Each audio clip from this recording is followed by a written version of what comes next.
আসসালামু আলাইকুম সম্মানিত দর্শক শ্রোতা ভাই ও বন্ধুগণ, আপনাদের সবাইকে রমজান মুবারক।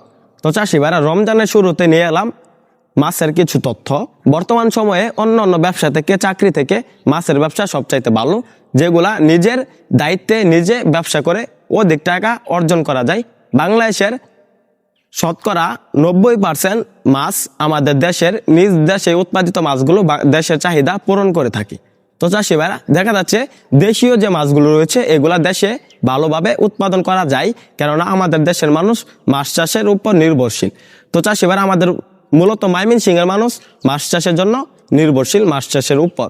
তো চাষি ভাইরা, কিরকম মাছ চাষ করলে বা কি মাছ চাষ করলে লাভবান হতে পারবেন, বা কি খাবার দিবেন, বা কতদিনে বাজারে বিক্রি করতে পারবেন, বা কিভাবে পুকুরে চাষ করবেন, সম্পূর্ণ প্রক্রিয়া আজকে আপনাদেরকে বলবো। অবশ্যই যদি মাছ চাষে লাভবান হতে চান, বর্তমান সময়ে দেশি ট্যাংরা মাছ আপনার জন্য সবচাইতে ভালো একটি মাছ, যে মাছ কম খাবারে কম টাকা ইনভেস্ট করে বাজারে অল্প দিনে বিক্রি করা যায়। কেননা দেশি যে ট্যাংরাগুলো রয়েছে এগুলা খাবার কম খাওয়ার কারণ হলো এগুলা পুকুরের নিচের লেয়ারে থাকে, মাটির নিচের লেয়ারের মাছ। এগুলা মাটি থেকে জুট প্লান্টন, ছড়া প্লান্টন, ফ্লাইটু প্লান্টন এবং লাল সার ব্যবহার করার কারণে যে ফুলজির হয়ে থাকে পুকুরে, ওগুলা প্রচুর পরিমাণে খায়। তাই আপনার যে হাতে বানানো খাবার বা বাজারে কেনা খাবার খুব কম লাগে। তো চাষি ভাইরা, ট্যাংরা যে মাছগুলো রয়েছে এই মাছগুলো দেখা যাচ্ছে 6 মাসে বাজারে বিক্রি করতে পারবেন। 6 মাসে 15 থেকে 20 পিসে কেজি আসবে এই দেশি ট্যাংরা মাছগুলো।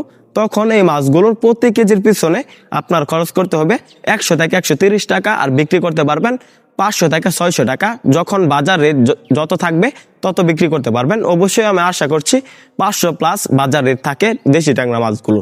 তো চাষি ভাইরা, ট্যাংরাগুলো চাষের জন্য অবশ্যই ফিট খাবার গ্রহণ করতে হবে বা ফিট খাবার দিতে হবে। দৈনিক 2 বেলা খাবার দেবেন অল্প করে। তো চাষি ভাইরা, ট্যাংরাগুলো চাষের জন্য অবশ্যই এককভাবে চাষ করলে ভালো, আর যদি মিশ্রভাবে চাষ করতে চান আরো ভালো। মিশ্রভাবে চাষ করলে উপরের লেয়ারের মাছ চাষ করতে হবে, যেমন থাই পাঙ্গাস, সিপি তেলাপিয়া রয়েছে, মনোসেক্স তেলাপিয়া রয়েছে, এগুলা চাষ করতে পারেন। তো চাষি ভাইরা, দেশি যে ট্যাংরা মাছগুলো রয়েছে এগুলা চাষে দ্বিগুণ ফলাফল এবং দ্বিগুণ লাভ, কেননা এই মাছগুলা খুব কম খরচে বাজারে বিক্রি করা যায়। তো চাষি ভাইরা, আমি আশা করছি বুঝে গেছেন কিভাবে দেশি ট্যাংরা চাষ করবেন।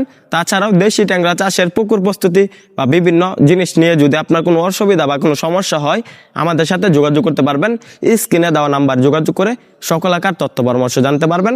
তাছাড়াও আমাদের এখান থেকে ভালো মানের দেশি ট্যাংরা ছাড়াও বিভিন্ন মাছের পোনা সংগ্রহ করতে পারবেন। তো চাষি ভাইরা, আমাদের ভিডিওটি ভালো লাগলে আমাদের চ্যানেলটি সাবস্ক্রাইব করে আমাদের পাশে থাকুন। আবারও দেখা হবে নিত্য নতুন ভিডিওতে। ধন্যবাদ।